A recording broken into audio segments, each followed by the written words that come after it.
What's going on, everybody? This is Jake Wicker with Small Business Stand Up, and I got some great entrepreneurs on the call with us today. LaShay, introduce yourself, where you logging in from, and what you do, all that good stuff. Yes, I'm happy to. So my name is LaShay Larue, and I am the owner of Cherished Investments. Cherished Investments is a business development and marketing agency. I basically help entrepreneurs to get to a marketable state with their business where they can take full advantage of their marketing efforts. So from, like we're going to talk about today, customer retention, to building sales funnels, to developing a brand story, to creating the brand itself, from logo design, website design, just anything that a business needs in order to be sustainable is what Cherished Investments can help you with. Excellent. Miss Danielle, tell us where you logging in from, what you do, all that good stuff. I'm logging in from beautiful Birmingham, Alabama. I'm Danielle MacArthur. I'm the owner of DCDR Solutions, a small business entrepreneurship coaching company, which I focus on, very similar to LaShay, but I focus on more of the standard operating procedures, root cause, teaching people how to address the problems that they will come across in business using a lot of different techniques and whatnot, and going over some of the fundamentals for people that are just entering into entrepreneurship. Very similar to what she said, making sure they have all those check boxes marked, make sure they're getting all the right systems and processes in place for their specific business to set them up for success and make sure that they are sustainable and can stand the test of time. So it's safe to say you guys are very valuable in this market, or any market. We would love to hope that everybody thinks that way. Absolutely, man. I mean, the service that you guys offer, man, what kind of business, what business don't need you guys though, right? Exactly. So That's huge. Right on time, Miss Shiela, tell us where you're logging in from, what you do, and all that good stuff. I'm logging in from Saginaw, Michigan, and I am a coach and a consultant and do a little healing work with people as a therapist from Shaping Solutions. Definitely valuable, man. You need some healing around this piece right about now. So today, man, we kind of really focusing on. I mean, anybody can take this information we're about to talk about today, but we primarily kind of focus on people who've been in the business, have the business for a few years now, right? So we're gonna talk a little bit about marketing and also customer retention. That's important. That's very important. So we're gonna kick this thing off here. I know some people are gonna kind of log in as we get started, but it's all good. So the first question, guys, is what's the difference between marketing and prospecting? Or is it a difference? That's a good one. So for me, I feel that there is somewhat of a difference in that prospecting can be a part of marketing, but not everybody necessarily looks at prospecting as marketing.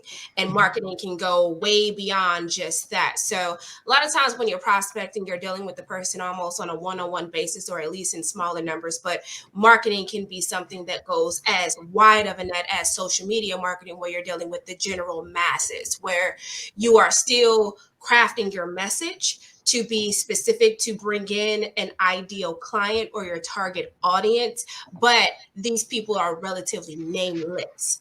But when you're prospecting, let's say, for example, me, my target audience are business owners. So when I'm prospecting, I'm going to go to small to medium-sized businesses with an employee range between 1 to 100 who are struggling with their marketing. So I may start my prospecting process by going on social media, looking at companies, seeing what their profiles look like, seeing if they are struggling, seeing if they have any tags or shared posts from their employees to kind of get a range. I may go on to LinkedIn. So you're looking specifically at individuals, whereas marketing can include that and so much more. Yeah. I would say it's like the difference between going fishing with a line, right, or with a net, right? So, Exactly. so, all right. Anybody want to add to that one?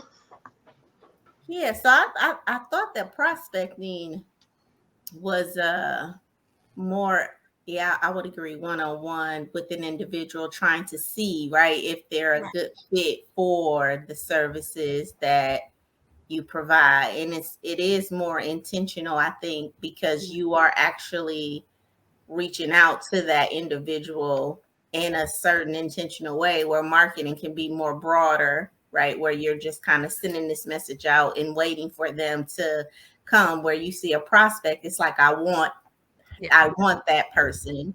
Yeah. So let me reach out to them, because as the, as so, like for Shaping Solutions, if I wanted to work with a specific person, then I would go to that specific person and prospect them, versus just doing a marketing plan saying, hey, this is what I do, and allow those individuals to come to me.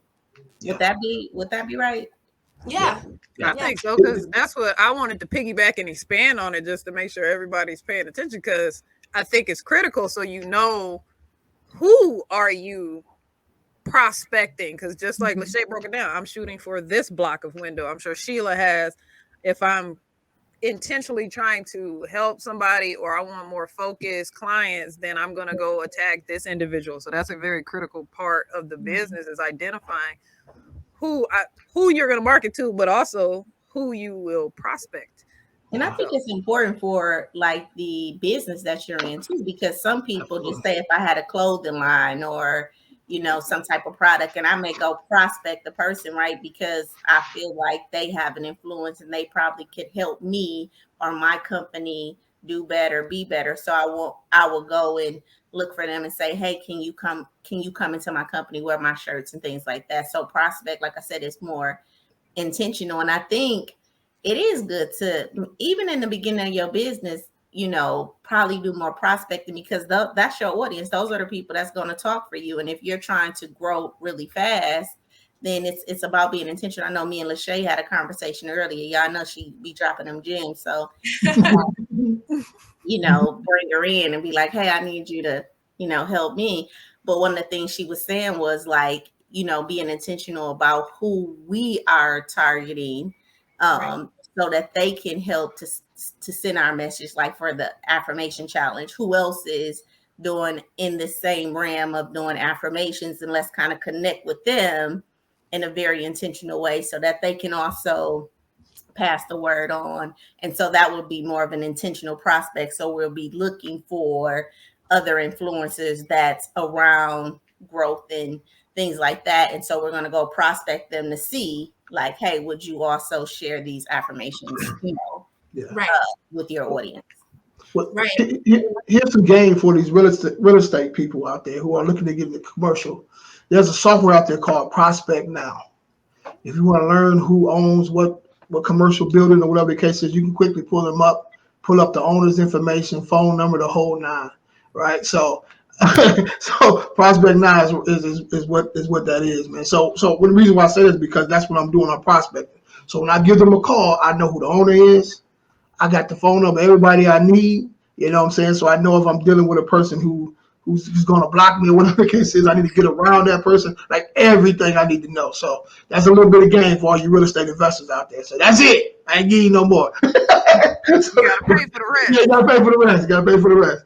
Go ahead, LaShay. You got a So comment? I was just gonna say first that I love that you started off this entire discussion with that, because I feel like often people forget about prospecting because we are in such a social age. So people they're awake now to the importance of having a social profile, having a website, things like that. And they look at that as marketing, and then that's it. People often mistakenly say that cold calling is dead, email marketing is dead, when those are actually two of the best methods of marketing with much higher returns per dollar spent than social media marketing even can produce. Because if you think about it, there are people who prefer TikTok, people who prefer Facebook, LinkedIn. There's so many options, but everybody has an email. What do you need to sign up for any of those?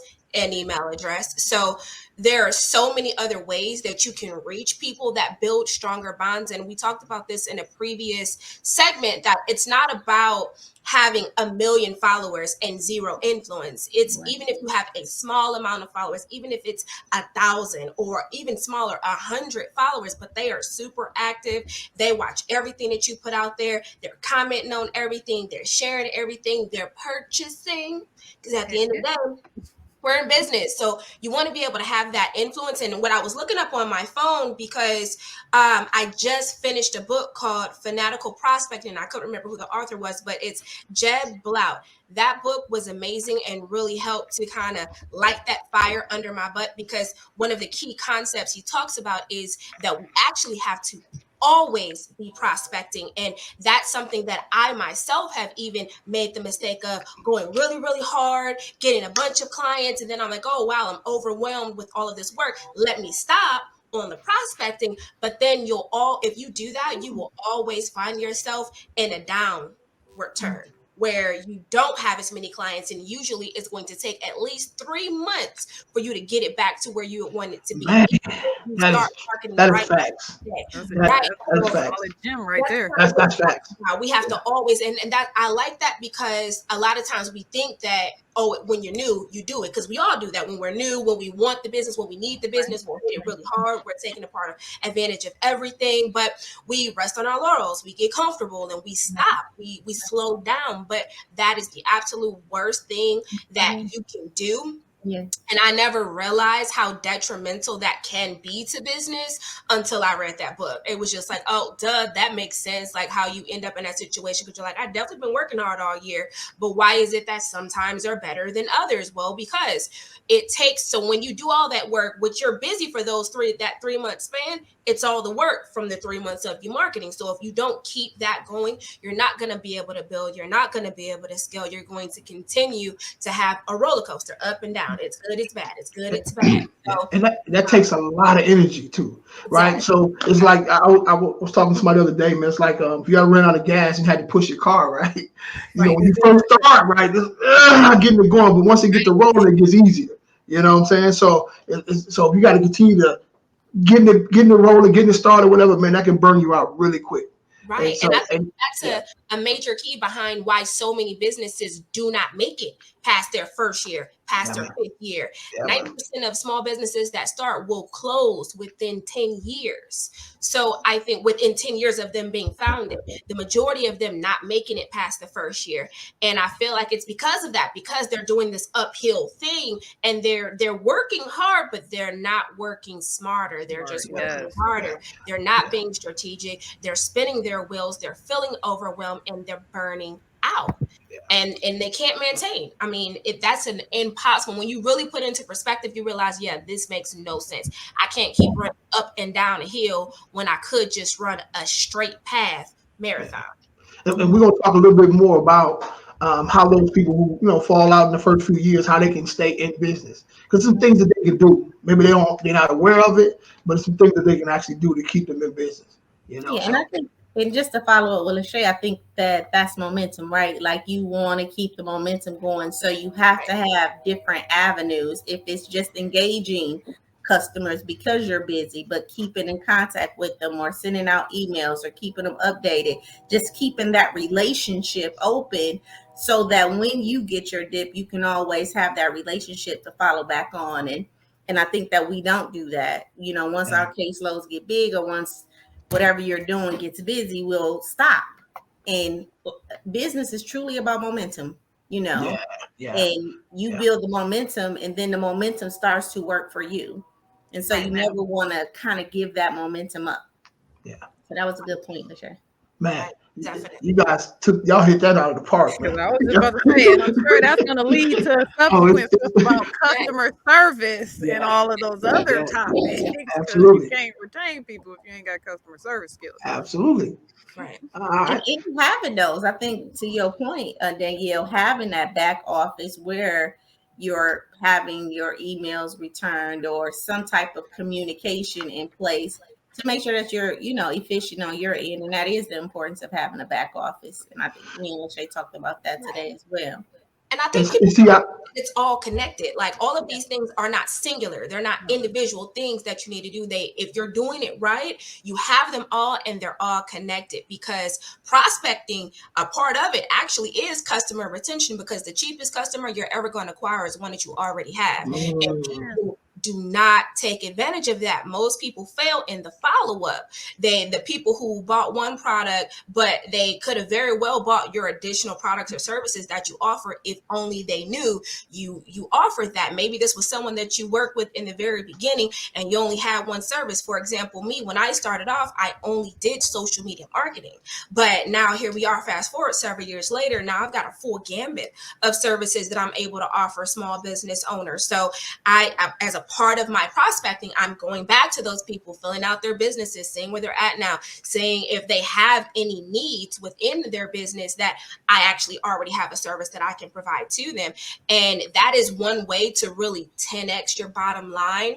If you were to go back to your past customers and let them let them know, send out a simple email or a simple series of an email, because we want to get those multiple touches of just, hey, updates on me. This is what's going on with me. Ask them that simple question. Hey, what's going on with you? And it's not even that you have to have a super complicated system. You just have to have a system.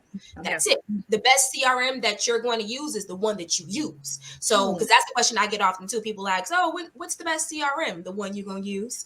Because that's everything. The thing that's my favorite, and it doesn't work for you. Yeah, we talked about this, is selfish plug too, though. We talked about back office. That's one of the services that we offer for real estate investors, wholesalers, and things of that nature. So a lot of times they have full-time jobs and they're not able to do a lot of that back office stuff. So we already have a team set up that will take care of that by pulling comps, putting together multiple offers, sending in contracts, like all that stuff. So the person out there, that wholesaler, that need a back office, let me know. We can take care of that for you. So that's awesome. Yeah. Right. So and I don't think that people know how important that is. Just having an office. I remember being a therapist, just a short story before you go to, I remember being a therapist and having all that set up for me. So I get in, I get my folder, I see my client. And when I started my business, I didn't really realize how important the secretary was and how important, like, the call she made to the client the night before, and, you know, the making sure that the files were signed, you know, and all of this back office stuff. So now I'm like scrambling, like, oh my God, it was a blind spot for me because all I did was therapy, you know. And then when I opened the practice, it was like, wait, it's so many other things in this back office that needs to be done for the customer to feel like they got a full range of experience, you know. Absolutely. Yes. You can't neglect that. And that's something that I try to help people understand, because I got one person I work with where, you know, they're so focused on a head. And I said this before, it's like, okay, what if the one solid person you got goes? Like, and then all of that. So it's like, just, you know, getting that mind wrapped around those expansion points, because the expansion points happen over time. It's a continuous thing. Just like LaShay said, I started here, I'm expanding. Okay, what comes with that? The next expansion. Okay, do you have, like you said, do you have all your systems and your processes set up in place? All of that is tied to that growth and that sustainability. Okay, man, phenomenal. All right, so we're gonna jump right into this next one here. So this next one has about 4 different things we're gonna pop out and see if you guys can answer all those. So we're gonna start with this, right? What are some key ways we should be marketing? Now this is important. We definitely gotta at least 4 different ways for sure, right? So the first one is, let me see here. Hold on, let me do this real quick. What do you guys think about that? Digital marketing. Okay. So when you say digital marketing, Jay, how are you defining digital marketing? Oh, everything. When it comes to digital marketing. So on here because I'm technical like that. You gotta break that down, man. Digital marketing can mean a lot. Media, just on Google, like yeah. I think maybe that's what he's asking though. What is most important? Like if you're getting involved in digital marketing, what are like the need to know things? That's why she's here. Okay. So what is, I guess, okay, let's Google it then. Let's do that. Who my who the dictionary or the Sheila Google got person? it. You Okay, know let's go to digital marketing. Digital marketing. quick with keys. Yeah. So digital marketing, advertising, delivering digital channels to promote brands and connect potential customers using the internet and other forms of digital communication like search engines, websites, and social media. I was gonna say, even when you Google that, it's gonna basically say everything on the internet. That's what. Yeah. So it was kind of hard for me to answer that because it was everything. You know what I'm saying? It was everything. Okay, It was so everything. I'll take a stab Yeah. at it. I'll take a Okay. stab at it. Okay, so what I want to say first off is before you even consider any marketing, and this is something I know Sheila and I have talked about, you have to establish your brand story, know what your messaging is so that you can keep it consistent on all of your marketing, whether it is in digital, in print, in whatever type of marketing that you do. It all should stem from that same message. And the best analogy that I absolutely love when it comes to that, it's like when you think of your favorite celebrity, your favorite artist. Let's say you like Beyonce. Let's say you like Elton John, whoever it is, they are known for certain songs. Think about how many times they had to sing that same song over and over and over again. A lot of people feel like, oh, I have to be creative. I have to figure out all these different ways. I have to keep it new, keep it fresh. No, you don't. People still love Halo. Single Ladies is still a favorite song for plenty of people. And Right. if Beyonce was ever hired to do someone's birthday party, what is she going to do? Is she going to do her favorite songs from the album? Or is she going to do the ones that pay the bills for all these years? So that's essentially what your brand story is. So I want to make that clear. You start there and then you divert down into the different forms of marketing. So when it comes to digital marketing, you want to make sure that you develop a consistent online presence. So you want to make sure that on all social profiles, and if you have a website, they all have the same brand imagery. So you want to be using the same colors. You want to be using the same fonts as much as possible. You want to make sure that you're using the same logo. Some people had their website designed in the 80s, and now social media is a thing. So they've rebranded and got a new logo, but they never updated their old branding. So having consistent presence all across all digital media is really important. And you want to take advantage of the social media platforms wherever your audience is. A lot of times, small business owners will ask me, well, which platform should I be in? I know TikTok is really hot right now, and everybody seems to be on Instagram. It really just depends on the business. And I know everyone hates that question. So I'll go a little bit more into detail about that, about which platforms usually work better for certain companies. So if you are a B2B business, so if you sell a product or a service that's for other business owners, LinkedIn is going to be your absolute best friend. If you have a product or a company that's very visual, or you're trying to promote a personal brand, Instagram is going to be really helpful for you. Restaurants, Instagram is very helpful. Facebook, honestly, a little bit of everybody can benefit from it because it is one of the most established platforms with one of the largest networks, and they can do some amazing things when it comes to marketing. Conversely, a lot of people forget and they sleep on YouTube. YouTube actually can provide a lot of opportunities because unlike the other ones that are all very time sensitive, if you stop posting on your Instagram or your Twitter, you will find that you lose a lot of followers. You will find that you are not getting the same reach that you used to. Meanwhile, on YouTube, you can put a post up that happened 6 years ago, and all of a sudden people just find out about it, and now you're getting a lot of traction from that video, especially if you optimize it. So I think go for the platform that makes the most sense for you. You do not have to be on all platforms. Pick the ones that you are most likely to keep up with. The same way we said with the CRMs, the best CRM is the one you're going to use. So it's the same thing there. And repurpose your content.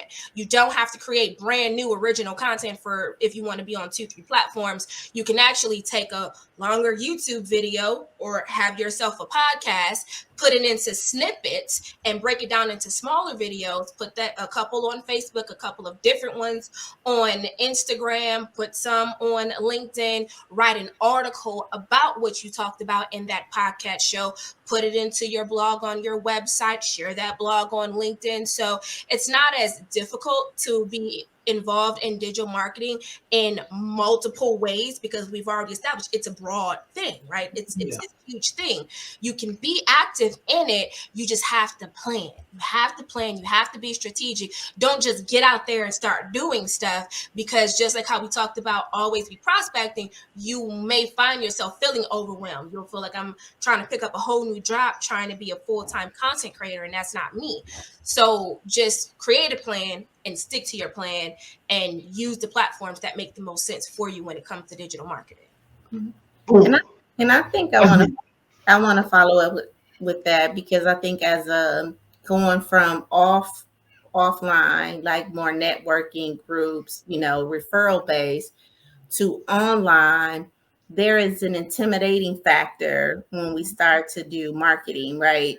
That makes you want to change, shift, do something different, have all these creative ideas. And I went through that because I'm like, okay, what's going to be the right message?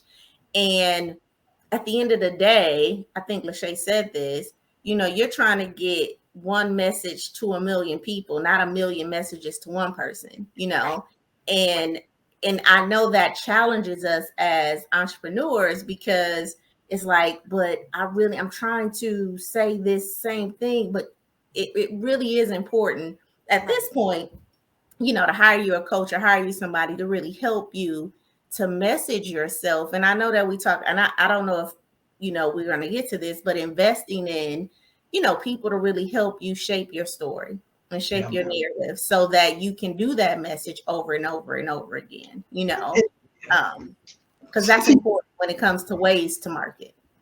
See, if you were like a person, like say you're in real estate or you in some other kind of business, right? You may don't have the desire to do this, right? Or maybe know how to do it or whatever the case is. But like she just said, it's important to hire somebody to take care of that stuff for you. Right. This stuff is valuable. It's valuable. And I piggyback, because I always tell people time is money. So you could take the time to figure out if you don't have the money to do it, because these are essentially we're going over the fundamentals of if you want a profitable, sustainable business. So if this is something that you're reaching for, it's going to have to be done. So if you are not willing to do it, then exactly what Jay said, then you need to hire someone who is qualified to do that for you, because like she said, depending on your market, depending on your mode and how you want to carry your business, it's going to reach a point where you're not going to be able to do everything yourself. Absolutely.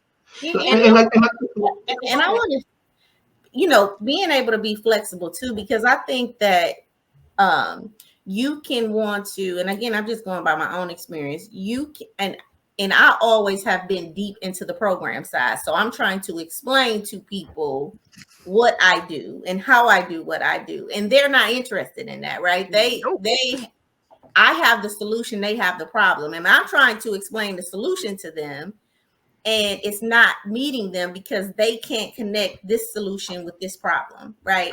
And so when we talk about marketing, it really is problem oriented, right? What is the problem that this individual is having? So using your feedback and using your marketing as a way to allow you to be flexible to what are you getting back? If nobody's really responding, then you may need help, right? If you're not, and even if you're not attracting the right clients, so you may be attracting clients, but you're not attracting clients that you desire to work with. You know what I mean? Or they don't desire to stay with you and grow with you. I think that's one too, because I have somebody who he was getting a bunch of people, but he's like, I don't want these people because they weren't being good clients. Like he had started off getting really good clients, and as he started to grow, he kind of started getting, let's be real, some trash ones that weren't doing, weren't taking part in the business like he wanted it, and it started to bog him down, and that's a factor as well. Yeah. So I wanted to make 2 points off of what you ladies said. So first thing, Danielle had brought up the concept of time is money. And that is very true. And you both kind of touched on it, but it's that idea of scalability. A lot of times people think of marketing as a cost, as an expense, as something else that I have to pay for. But realistically, if you keep going the way that you are, you're going to stay exactly where you're at. I hear people a lot of times say, oh, I'm trying to grow my business, but you're not doing nothing different. So how are you going to actually grow your business? It's not just, do you have the ability to learn how to market your business, because you possibly can. However, as Shiela gave in her own personal example, she spent most of her time working in the business. That's probably the best use of her time, working in the business. Once someone has already been put through a process to make sure they're a proper client, they can get all the information of what their need is and pass it along to you. That means you can now take 10 times more clients than what you were doing before, because your time isn't being wasted by doing that. So that idea of scalability, people have to stop looking at paying for marketing, paying for someone to design your website, paying for it, because it's not just, oh, that's a cost to do that. And I've got time, I've got weekends, but is that time that you can spend thinking about a new product? Is that time that you can spend going in and training your employees? Because I'm not really trying to train your employees. I can tell you what they're doing wrong, but I'm not really trying to train them. So I think that we have to kind of like change the way we think about marketing as not an optional thing. It's a necessity thing if you are going to sustain yourself. Like, businesses don't close for no reason. Most businesses know they need to market, but they are mistakenly think that the marketing needs to come from them. And they think that if they don't do it themselves, then it's almost like I'm admitting that I'm incapable. And it's not about that at all. It's just, what is the best use of your time? I'm not, if you design clothes, honey, you in your lane and I'm in mine. You don't have to worry about me coming over there and trying to figure out how to design a garment. I'm not, just because I go to a store and I buy clothes doesn't mean that I'm not capable. I just choose not to spend my time doing that, because my time can much better be spent on my craft. I believe everybody has a gift, everybody has a blessing, a talent, something that they're good at. And it could be something, as something like marketing, or something as simple as cleaning. I've got a cousin who is amazing when it comes to that. Give me a junky room and come back 2 days, that room gonna look the exact same, because I get overwhelmed and I yesterday, like, look, get you a good old cleaner, and that's a blessing. Danielle and Shiela are believers. Exactly. Like, now that's a whole industry where people are being professional organizers. Why? Because there are people like me who just, I cannot. So it's about knowing your strengths, knowing your weaknesses, and your weaknesses aren't a problem. Sometimes the most advantageous way is to find someone who that is their strengths, and that creates a stronger company. So that was the one thing I said. And there was another point that you guys had said, and I was like, oh, that was a good one, but never mind. It's a tax write-off. Right. That's an investment. Hence the name of her company. You're investing in your company. These things, these coaches, these marketing, all these things are investments. Investment is something that's going to grow later. So it's like, yes, instead of thinking of it as an expense, no, this is an investment. And this is a shameless plug here. It's an emotional management thing too. I think that we all want to go into business, but mind you, marketing is exposing a layer of what you do and who you are, and it can trigger some inadequacy. So you could be the best, bake caker, or you could be the best clothing designer, but you still may feel some inadequacies now because you only been selling this to your homegirls and your homeboys. Yeah.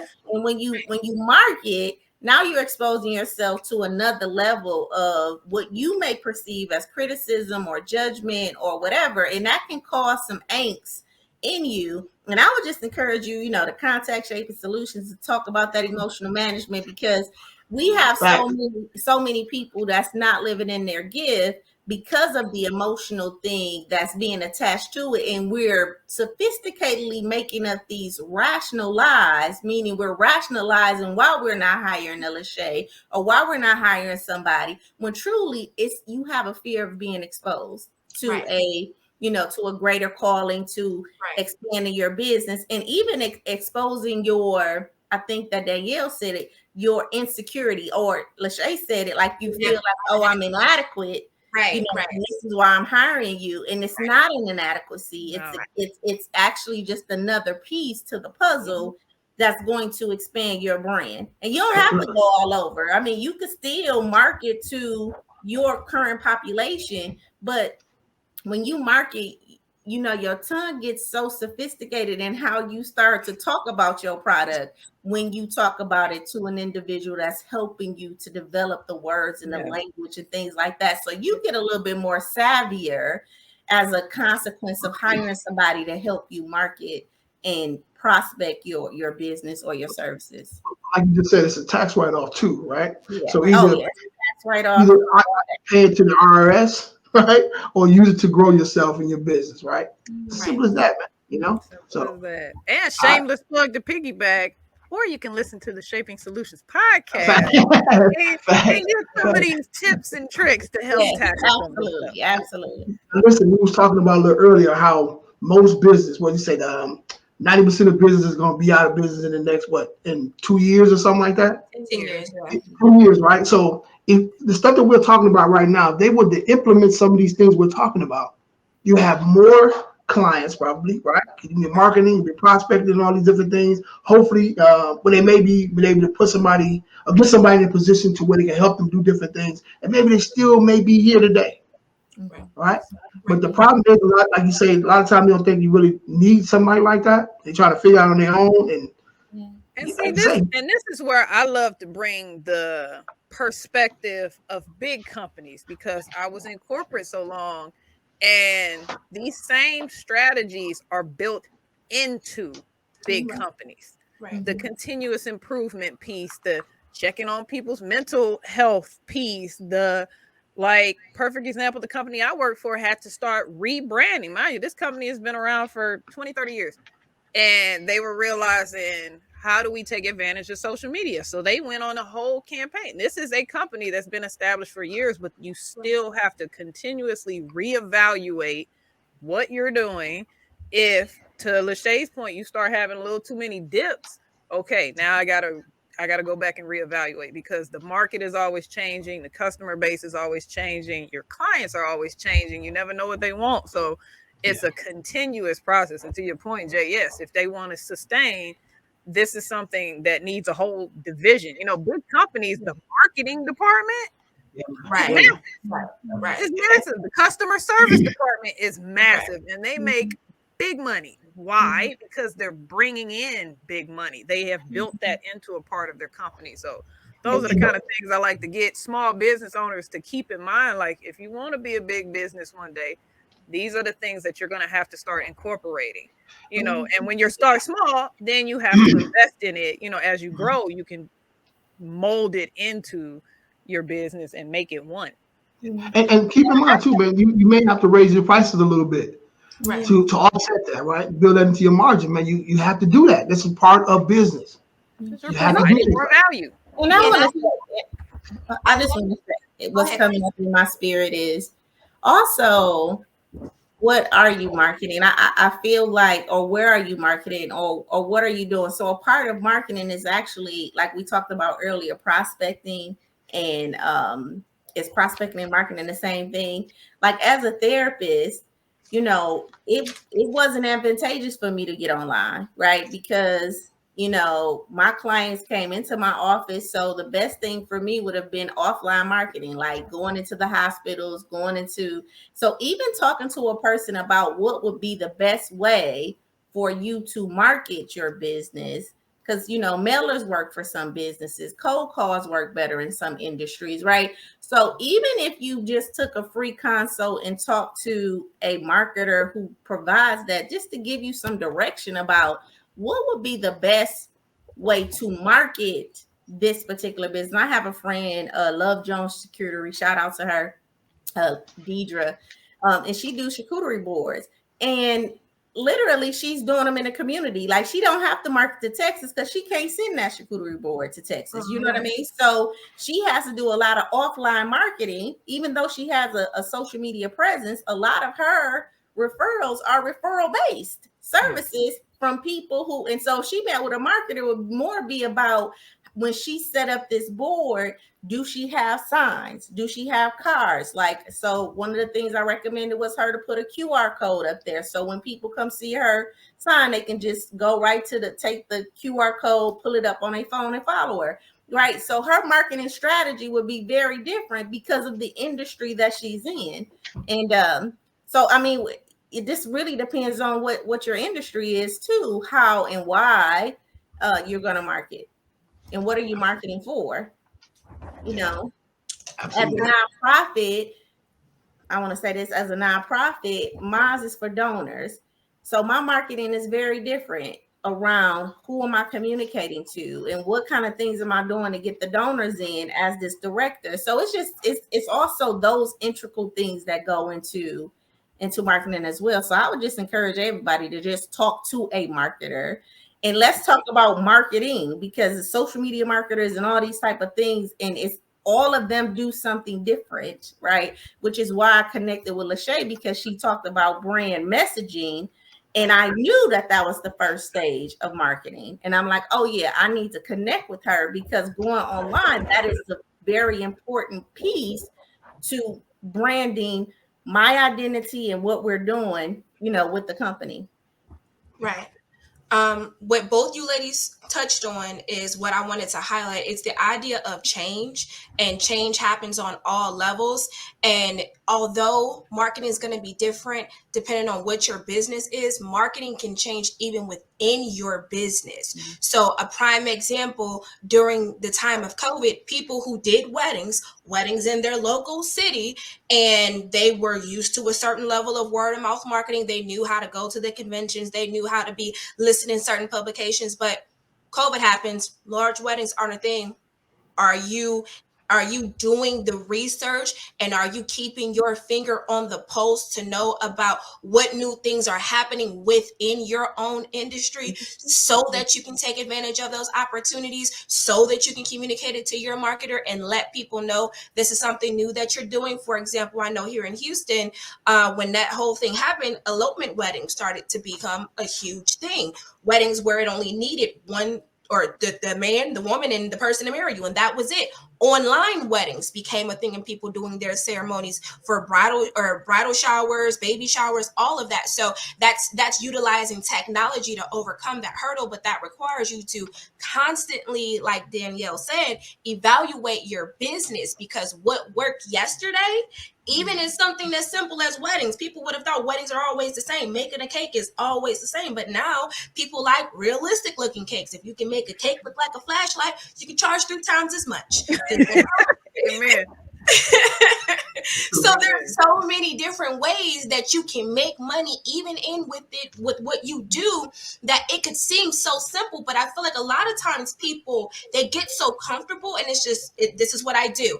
I'm a bricklayer. But can you be a bricklayer who has a franchise that you teach other people how to lay bricks too? Can you be a bricklayer trainer, and you can stop being out there laying these bricks? There's so many ways that you can package up what your gifts and your talents are. And again, that's why it doesn't make sense to get so caught up in, but I need to focus on the marketing. I need to focus. No, not really. You just need to make sure the marketing gets done. You need to focus on building the best business that you can.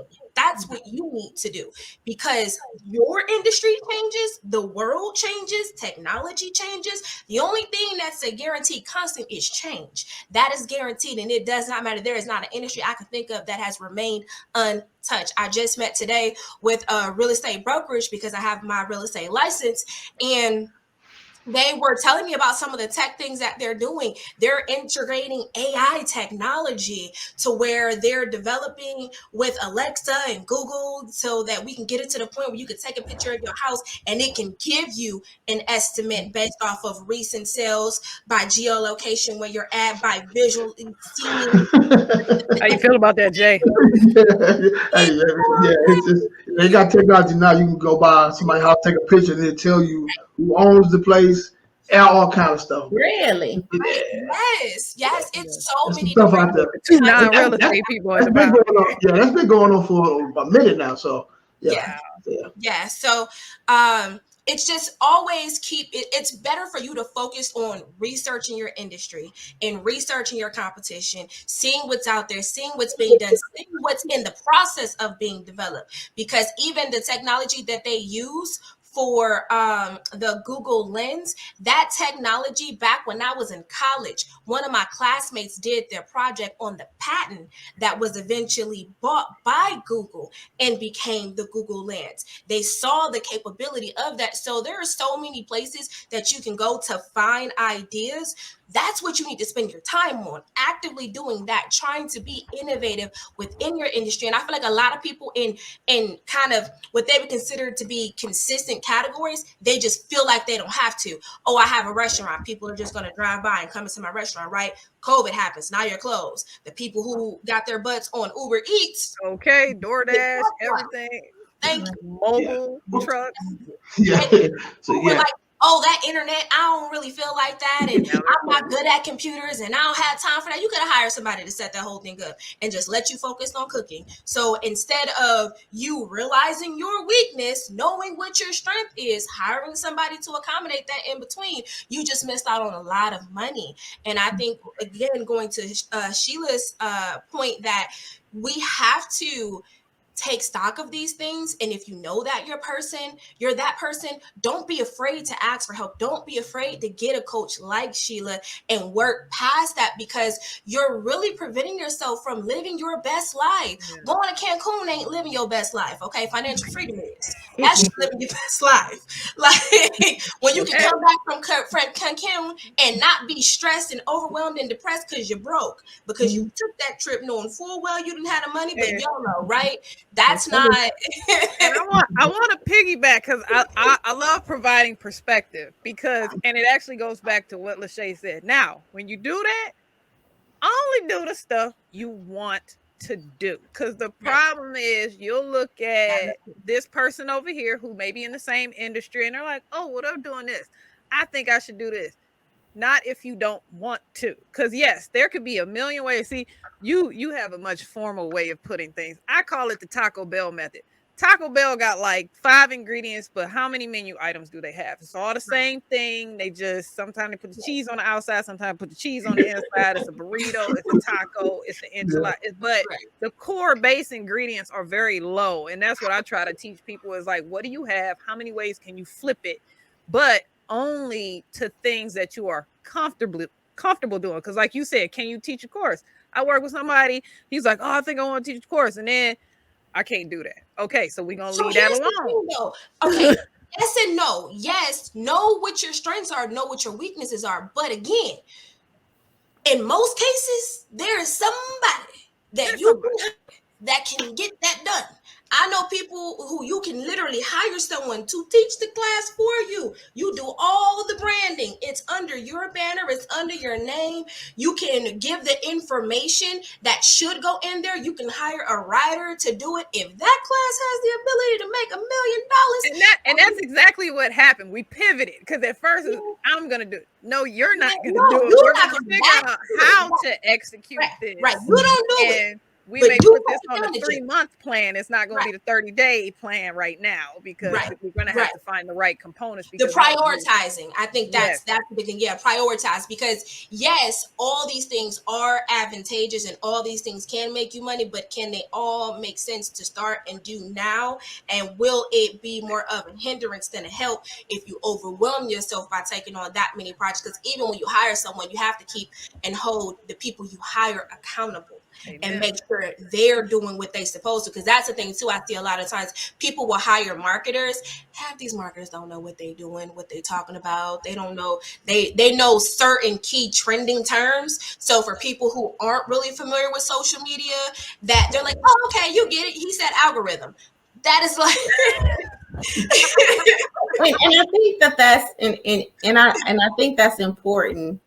To know too, that on this journey of, if it's hiring a marketer or hiring a coach, no, it's like dating, right? It's truly like you're dating people to see how well they fit with you, and everybody is not going to fit, but don't allow that to discourage you from your ultimate goal and what you want to do. And to Danielle's point, when we're talking about make sure you want to do it, know why you don't want to do it though, right?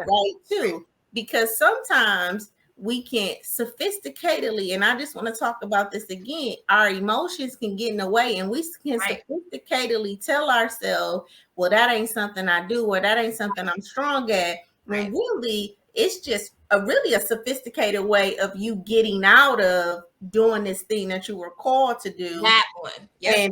And so I really think it's important to know why you don't want to do something, and understand that this relationship, when you're hiring a coach or you're hiring a marketer, is like dating, and everybody is not going to fit, but that don't mean that they're bad people. That don't mean that your services is not good. That just means you just got to keep working at it until you run into the person that's going to be your mate for that particular season. Right. Okay. And that's funny, because that's what I tell people. Because like I said, I work with people that are more in the very beginning stages. That's why you should start that business, because you never know where the space is, and the space is there. And the beauty of social media and the internet, people can find you, or you can find them to fill that space, because you're not competing. Like she said, how many marketing people? But I'm sure LaShay ain't skipping no meals, because to Sheila's point, there's always somebody that fits better for you. And as a business owner, you never know who you will fit best with. So that's why it's important to, if the spirit is calling you to start a business, remove that as an excuse of, oh, there's all those people. Because I'm flipping your reason. Like, yes, as a business owner, you should find the right, but starting the business, don't let that fear that there's so many people doing it stop you. So I'm gonna have a Sheila moment. My spirit is telling me. My spirit is leading me. So she was talking, and she was saying how there are so many different marketers out there, and a lot of times that in itself, like there is the fear of imposter syndrome that will stop people from starting that business. And there's also the fear that, oh, there are already so many people who are in that industry, it's overly saturated. But like she said, million marketers, LaShay not missing no meals, honey. I done gained some weight, okay? So just because there are people out there doesn't mean that there's not room for you. But even better, I personally am a huge believer in the power of collaboration. Amen. Everybody on this call is on this call right now, but we both bring something to the table. We have different backgrounds. We clearly work with different clients. We've got different testimonials to give, and I think there's so much power in that people, are really missing out on some incredible opportunities by just viewing their other people in the industry, I'll say, as only competition.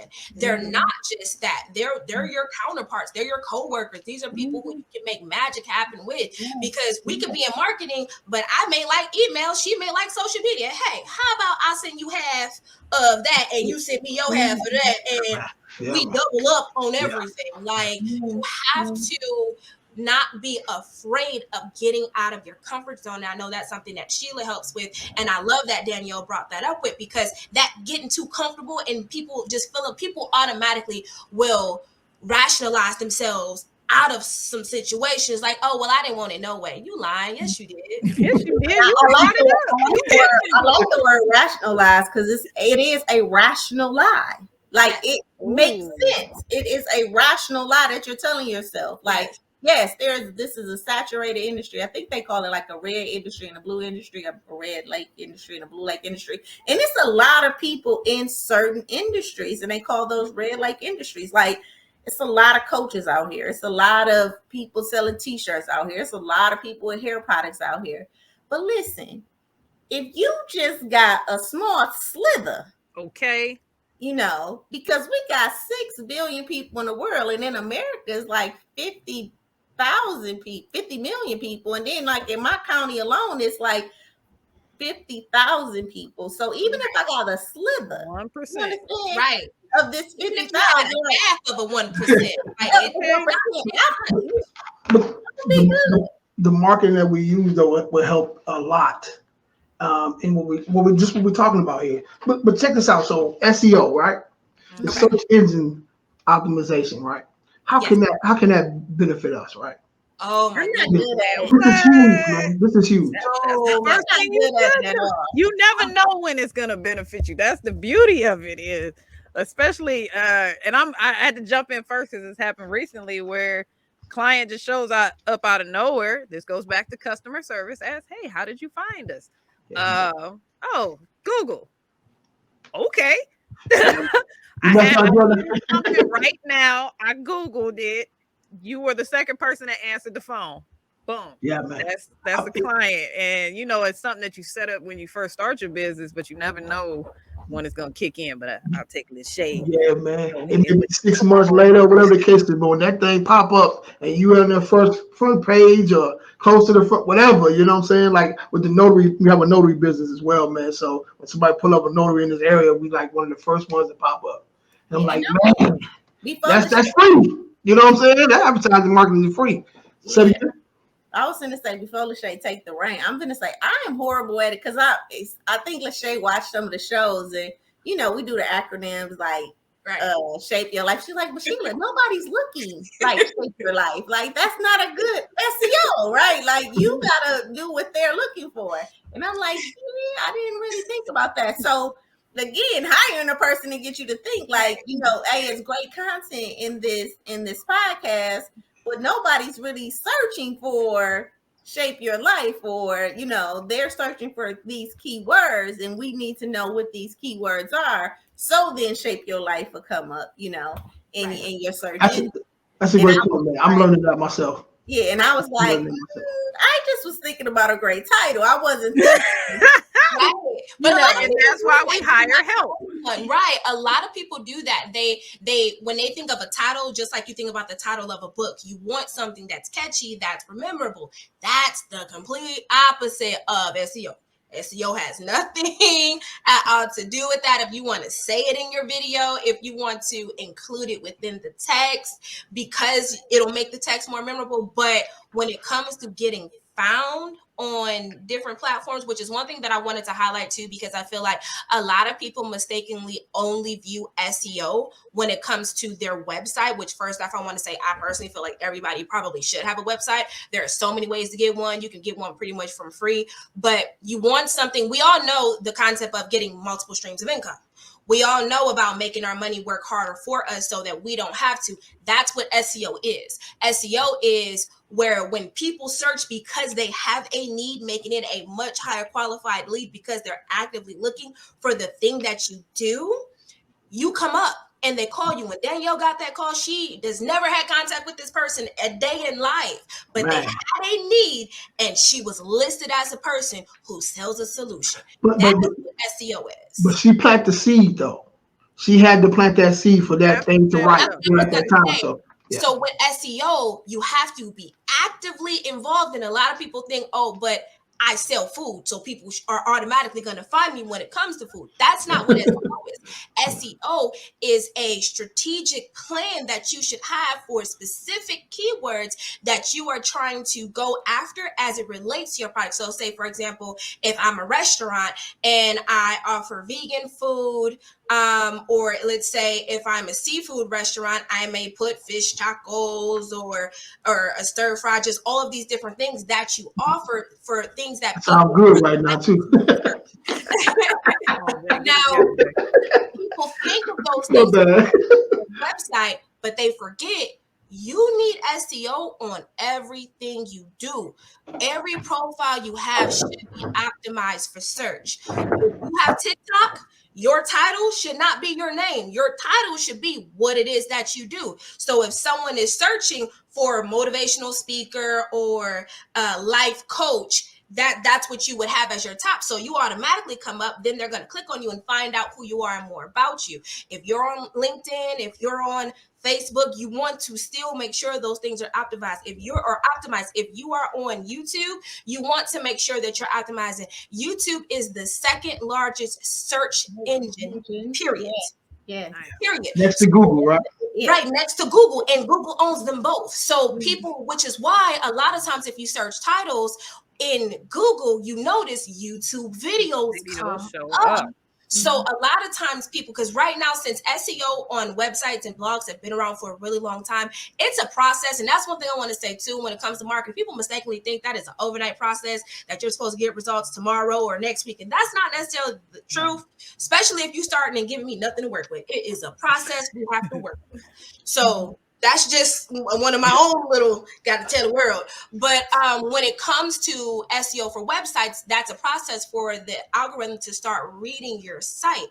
But YouTube is still fairly new compared to Google. So you could have a highly optimized YouTube video, and now all of a sudden your video is showing up before the people with these websites that are also optimized. So I want people to realize that SEO, it's not just about, oh, I need to blog, I need to write an article, it's just my website. It's everything that you do. It literally says search engine. So if it has a box where you can type something to search something, that's SEO, and you need to make sure you're using keywords. And I think that the most powerful thing you said, everything you said was powerful, but I think the most impactful,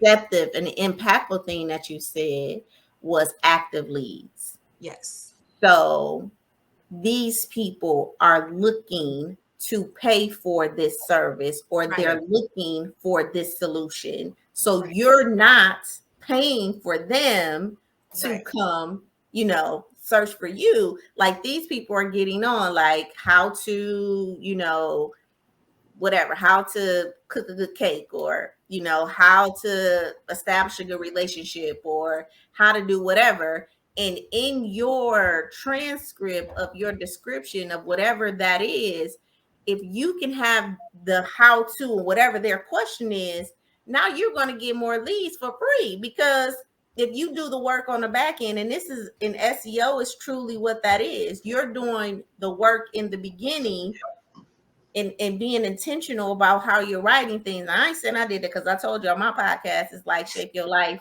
And this is why I hired her to do this on it, because I want to stay in my lane, but I know the importance of that, because I do want, when somebody put in life coach, transforming my life, I want the Shaping Solutions podcast to pop up. I want Shaping Solutions to pop up, right? Like, I want to be in the front of that if they're looking for therapists or healing, right? And how do I get in front of these individuals was going to be structured in how the title, or in the writings, or in how the post is showing up. So I think that was the most impactful, because these are active leads. They're actually warm. They're looking for, they understand that there's a problem. I had a coach that taught me there's 3 lanes. Real quick, there's 3 lanes of people. There's the slow lane that don't even realize they got a problem, right?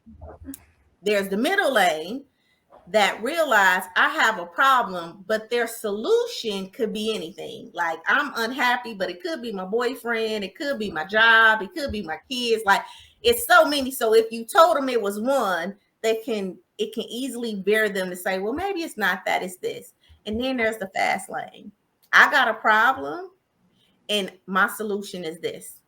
And when you get those, and you want to get people in that fast lane that understands they have a problem, and they know you have the solution to solve their problem. And SEO is helping you to get those people in the fast lane. And that is what she just said, right?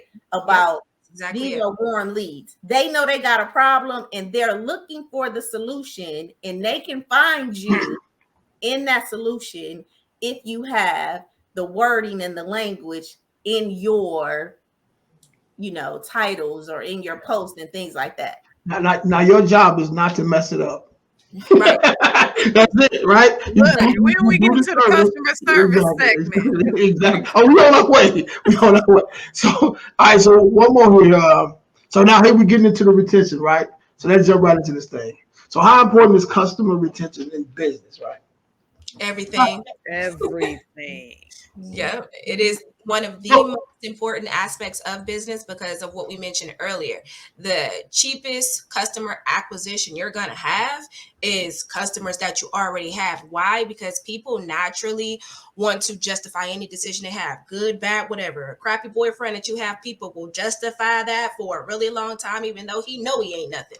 But it's just mentally, we want to justify our decision. So a person who decides to take advantage of this free offer, okay, I'm looking for it to work. I purchased and I gave my money. No one wants to say I spent my money somewhere dumb. So for the people who actively try to create the best business that they can and give them additional things that they can buy in. Say, for example, if you originally sold someone on a hairstyle, now you're going to sell that same person from that hairstyle products for them to maintain that style.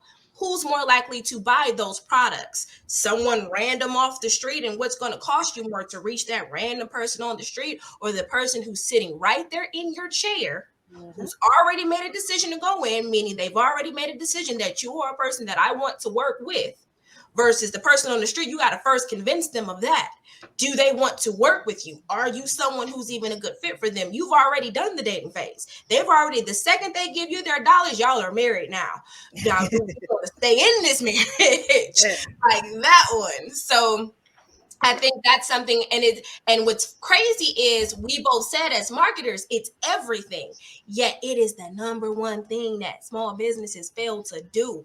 More than they struggle with general marketing or social media or having a website or SEO, they struggle that much more with retention, with follow-up. Most people, I think I've mentioned this in a previous one, to get a person sold on something, they need to have a touch from a business anywhere between 5 to 30 times before they make a decision. So after you've put all that work in, you're just going to stop and let that be it and try again and work on getting the next one. And that's also what causes that up and down roller coaster thing, because you're constantly trying to find a new client to replace the client you just lost, when you can keep that client and create a new service that you can offer them that allows for retention. Is at the end of the day, what we're trying to do is, again, solve problems. And most problems aren't, I think, as kind of Sheila was saying, it's not just one thing, right? Like, it's usually a combination of a few things. You thought it was the bad boyfriend, but it turns out it came from a bad household environment when you were growing up. So it's usually not just one thing. It's usually not just one thing that people need. And that's what, as an entrepreneur, you need to be focused on. What do people really need? Okay, so I offer this product. Like we said, I am a beauty salon. I do hairstyles for people. So how about I offer them additional products to maintain that? Okay, I am a social media marketer, but I'm finding that people really struggle in the developmental stage, where they have a strong foundation, where they understand what their branding and their messaging is, so that they can take the full advantage of their marketing. Boom, new service. Now I've got 2 different services that have been able to branch off into several different lanes. Okay, I'm doing therapy, but I'm realizing that people need to understand some general concepts that allow me to offer a coaching program. Now, instead of me teaching one-on-one to one person, I could teach to a class of 30, 50, teach a lecture. You got 100 people in a room. And I think you bring up a great point, because what I hear you saying is line of sight. And I think that is, when we're talking about the retention in your business, it's truly about, do you have a line of sight or customer journey that you actually took the responsibility and thought about, okay, this customer is coming in to get their hair done. What other needs can I solve for them? And a lot of business owners is not thinking that line of sight for that customer. They're just thinking about the money from that one hairstyle. And if we want to think smarter and not harder, right? And if, like LaShay said, the most profitable business I've had was when I built the shop and I saw these women coming in, and I was like, I'm coaching the ladies in the shop, but then I was like, wait, it's like hundreds of women coming in. We need a product line. And then I added a product line to them, and we managed that product line. Like, that was the most profitable time for me in a small season, because we didn't have to go look for new customers. We did, but they didn't have that line of sight, which is again why it's so critical for you to talk to a coach or somebody about your business so that they can get this line of sight for you in all these avenues, and know that that's going to be overwhelming, because you probably weren't thinking that. Look, I just want to cook cakes. You know what I mean? Right? But if we're talking about you cooking cakes, then let's talk about how all the cakes you can cook. Let's do a brain dump, and then let's now select and be strategic about the one customer and why they're going to buy these cakes and when they're going to buy these cakes, so we can make sure that you are available to sell the maximum amount of cakes that you can to this individual at the times in their life. So they're going to need a birthday cake. They're going to need a Christmas baby shower cake, graduation party. Yeah. Right. And that's one of the things that we did with Deidre. Like, you know, when she started her business, we talked about, okay, it's the month of May. What's going to be going on in May that, you know, they're going to need charcuteries for? You like, okay, it's the month of June, right? And really giving her a line of sight for individuals. Me and LaShay and I, you know, we talked about my line of sight. Okay, so when we pull them out of this, we're going to move them here. Me and Danielle talked about the line of sight of, okay, when they do the podcast, we're going to move them there. We're going to move them there, right?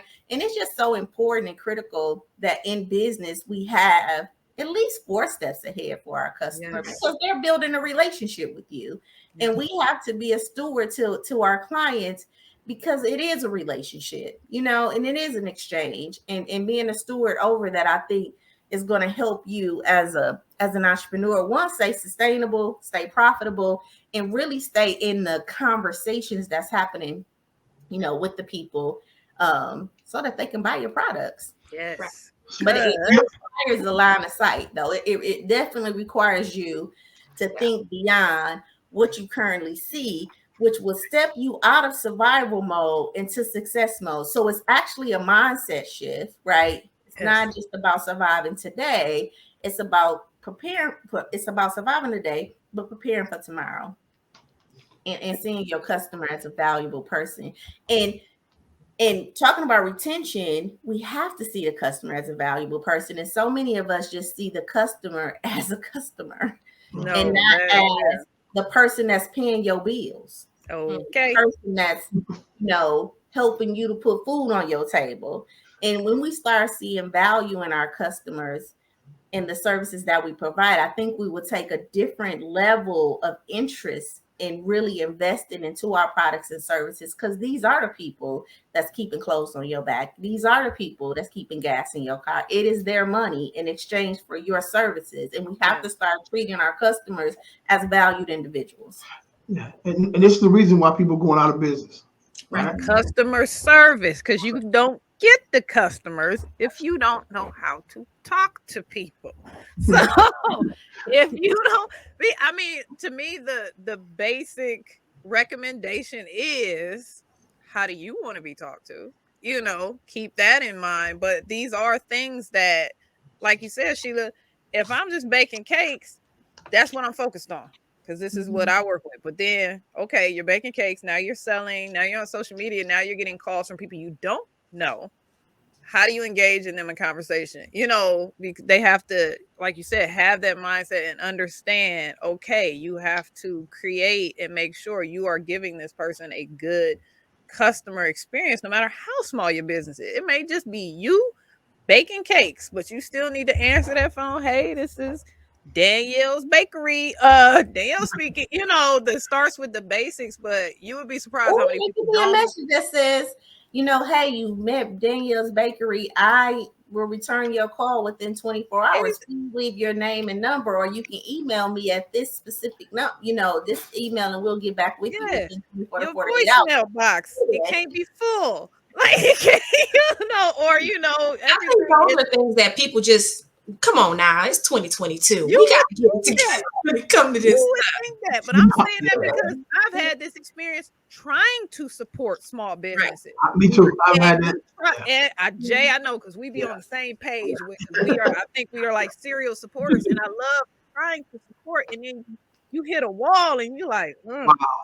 Like, okay, I'm gonna try to work I'm finna take up for the small businesses that may not have everything. I'm seeing you feel and here's why. I really do feel like when we talk about big companies, they have tested and tested and tested and tested and retested and retested and retested and hired people and brought people in. So it's a streamline effect. When you go to McDonald's, there's a process set up that they have spent millions and sometimes billions of dollars to put in place. When we're talking about a small business that's just an individual who only like baking cakes, they are very frustrated when they have to answer the phone. And they may have hired a person to answer the phone, and now they fell out with that person because that person didn't know how to answer the phone. And now they just giving up hope because all they want to do is bake cakes, and they didn't try to hire the people to do the right thing, or they're scared to hire the person. So when you get a person out there, natural element, I bake cakes. Listen, I don't want to talk to you. Just tell me what kind of cake you want. We are dealing with attitudes. Yes. But if that person, and this is where the autonomy of that person, if you want to be the best cake seller, then that individual business has to then make the initiative to bring the right people in, or that company is just going to dissolve. That company, though, should not represent the whole experience of Black business. Yes. And I feel like too often we allow these companies that are not always equipped to do things. We paint this brush that this why I don't mess with Black businesses or you know what I mean, because I don't get the right, help. And it's like, yeah, but they are a small business and they may be in their first or second year, and they was adamant and excited because they got in the paper and they got an influx of individuals they wasn't prepared for, or a system that they wasn't prepared for. And I think we just need to be a little bit more compassionate and maybe start putting like tip boxes, like I take tips. listen. That's why we still push to be a better business, right? And let them take, you write your little slip like, hey, I think you need to have, get rid of your phone. I think as small businesses, I think that's a good point, that like, because sometimes, so Issa Rae said it amazingly when she said that the definition of an entrepreneur means that I did that bit by myself. That's essentially what it is when you're an entrepreneur. And a lot of people, whether they are 10 years onward or just starting off, at some point you wear multiple hats, if not all the hats. And it can get overwhelming. And on this topic, I think it's important to point out that even if you do mess up in one of these areas, like maybe you didn't answer the phone, maybe you didn't call them back, that's not the end of customer retention or customer service at all by any means. There was one really great story that I recently read. Since we're talking about cakes, it's so funny that we keep using that example, but she actually owned a bakery, and one thing that she would do is she would send a 1-year anniversary card to all of her clients who bought wedding cakes from her. And she doubled her bottom line because of that, because that very small thing, going and getting a dollar store card, $2-4 card, and sending it off to these people, and just that small gesture. You think they remember if she didn't answer a call or respond to a voicemail from a year ago? No, they remember this heartfelt moment where she did reach out to them. Now they're buying anniversary cakes, like, oh, babe, how about we get, a smaller version? They're referring her. They're ordering birthday cakes. She more than doubled her bottom line just from cheat on you, do something bad to you, but then he come back with flowers and like. We're not going that direction. I love that counterpoint because I've had those experiences. That simple. Right. Look, everybody. A lot of people know that little "thank you for supporting my small business" sticker. Get a roll of those. Seeing that when I buy, because I'm a serial supporter of very small businesses, and I like you said, when they put the thank you note in it. I had one girl, she just put candy in it, like her, because her kids were helping her package and stuff. Very, very starting off, and I'm like, oh, that's cute. That's very because it you remember because that's part of the customer experience. Yeah. So yes, the phone calls, that's one portion of the overall customer experience. It's funny that you said that. I just bought something from a Black-owned company, and that's one of the things that they had. So I ordered. And again, I guess postcard in there. I just want to say this. I just want to say. No, because I was that small business. I was How you solve that? No, listen, I know that I know what I'm doing. I am so competent. I will change your life and transform your life. Those other areas, though, is not my strength, which is why I learned to invest in people. Right. But if you talk to somebody, you know, who probably had worked with me when I was on Washington and my first office, they probably said, oh, I came to her office. She didn't open the door. She was late, you know. And here's the thing. Those individuals who experienced Shiela then, I ain't let that stop me because I didn't had a 5,000 square feet since then. You know what I mean? And hired and had a staff of 7 people since then. But some people have allowed that negative talk to stop them from doing and not being compassionate with themselves. Like, hey, you only know what you know until you know something different. And so that's why I'm encouraging small businesses. If you don't have these things in place and you have done this stuff, please don't bow out. It's a learning. When it comes to the phone service, though, that's kind of my pet peeve when it comes to phone service, right? Because in business, bro, that next phone call can change your life, right? There are phone services out there that you can actually hire people to answer the phone 24/7. It's really inexpensive. You know what I'm saying? So I hear what you're saying, and I'm rocking with you with it. But you gotta answer the phone. If you don't answer the phone, you gotta return the call. You gotta do that. You never know. That one call can turn your life around. She said that she got that customer who found her on Google. Why? Because she was the second person to answer the phone. Yeah.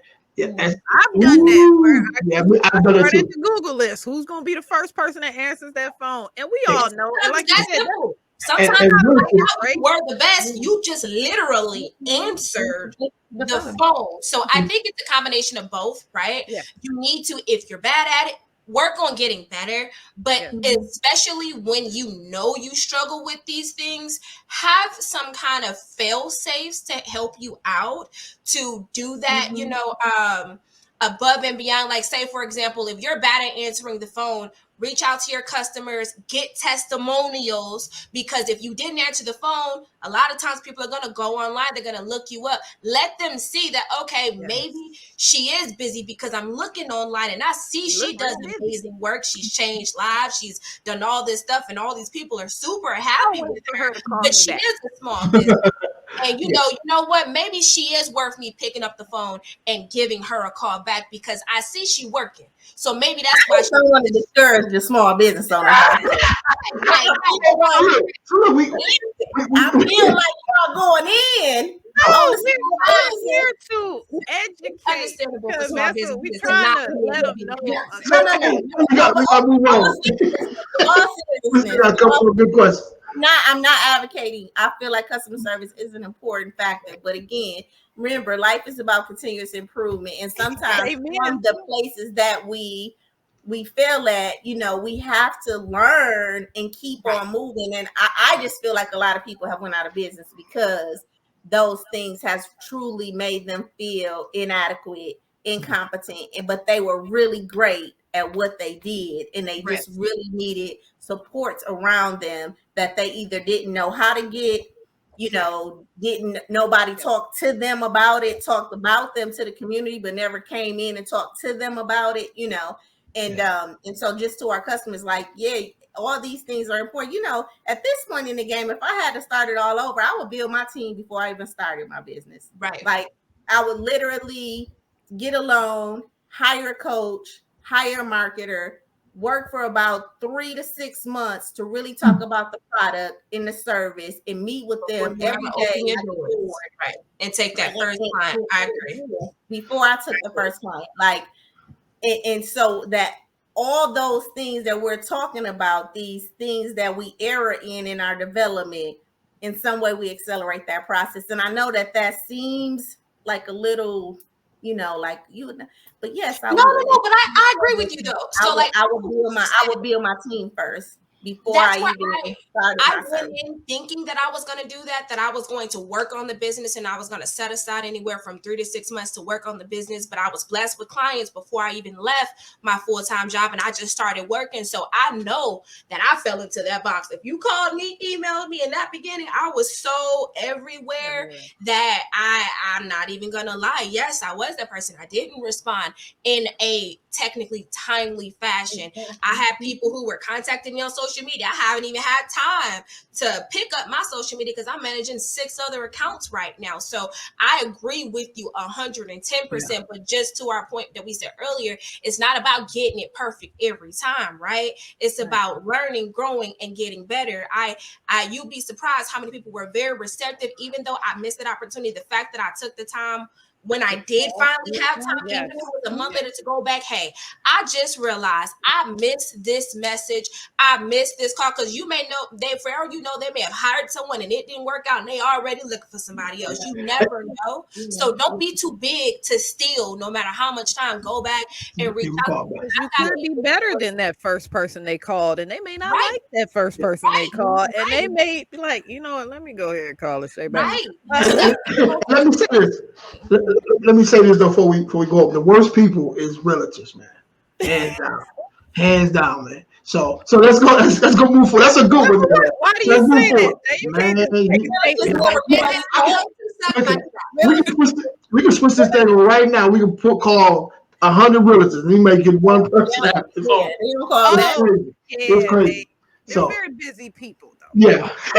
so let's jump into this thing. That's a hot topic. I can see that's a hot topic there, though. So let's go to this one right here, right? You heard of the 60-40 rule? Yes. Okay. I would say 80-20. 80-20? Okay, I would say, okay.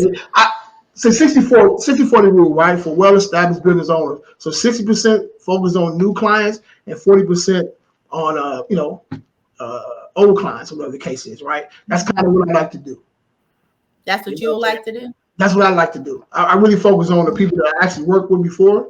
And like you guys were talking about, let's say if you spend $10 on prospecting for new clients, to go back to the old clients, it may cost you $5, right?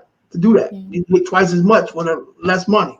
And if you did some service with, go ahead. No, I'm sorry, you go. If you have already did some service with them, they know how you work. Call them up. They may forgot, or maybe they got a new phone, or whatever. They may lost your information, or hey, I'm just calling, checking up on you guys. How you guys doing, man? You guys, let you know I still over here rocking.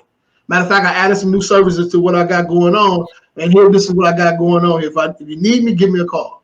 That man, hey, you know what, man? Like just now, it's funny. It just happened just now. Guy just hit me up a few seconds ago. I got to call him when we got off the podcast about my notary service. So it works. It works. I think I need to use your notary service, but I think in the industry that I'm in, I will flip that, because in working with people and helping them to transform their lives, a lot of times you don't really get, you can get that person the first time, but they're not unpacking their stuff, right? They're just kind of there to listen. So, for me, and I think service industries like coaching and things like that, really making sure your line of sight is longer, because the relationship is actually the thing that's revealing more and more and more. Even in bringing LaShay in, it was like that, right? Like I had this conversation with her, like, hey, I want this to be long term, because I keep hiring marketers for projects, and I feel like I have to go into everything we're doing and everything, you know what I mean? But the longer you can stay with me, then the longer you can know my voice and my tone and the messaging, and be able to provide that. So, I think that it's definitely industry based, in my opinion. Here's why I want to add to that concept. So a lot of people think that, but when you add in, okay, so what are we getting from the retaining customers, right? It's not necessarily just that relationship. It's the fact that out of 100, 20% is likely to refer someone else. So that's why I say usually it's an 80-20. 20% is likely to buy another service and refer someone else. So it's the cost that you gain from that one person. Usually 20% of your clientele is making up 80% of your revenue, right? You're going to have a good 80% out of your total customers who only do that intro class. and only 20% of the people in that class are going to upgrade to that next package. And only 20% of those people are going to actively refer somebody else and or buy another product. So I think when we think about that 80-20, I'm sorry, I say 80-20 because it's in my head. I use it literally for everything. 80% of which, or 20% of which you do needs to be on sales. 80% needs to be on providing education and value. You're only going to get a real return from 20%. And one point that I wanted to bring out too is it's important to know who I'm talking by name your 20% is. That's something that a lot of people miss. They just do these general numbers and they're not tracking and seeing your customers and how much money have they spent with you, how many products. For the majority of, I'll get clients that'll hire me to do a website. Okay, that's one thing. But I've got a good 20% of those who have bought $10,000, $5,000 packages, that monthly residual. You better bet they're getting 80% of my time, because that's the majority of, now do I help a lot more than just that? Yeah, because we're doing things like this podcast. This takes up my time, but you better bet if a paying client call me, guess what? They call me. Hey, they call me right now. This is what you gonna see.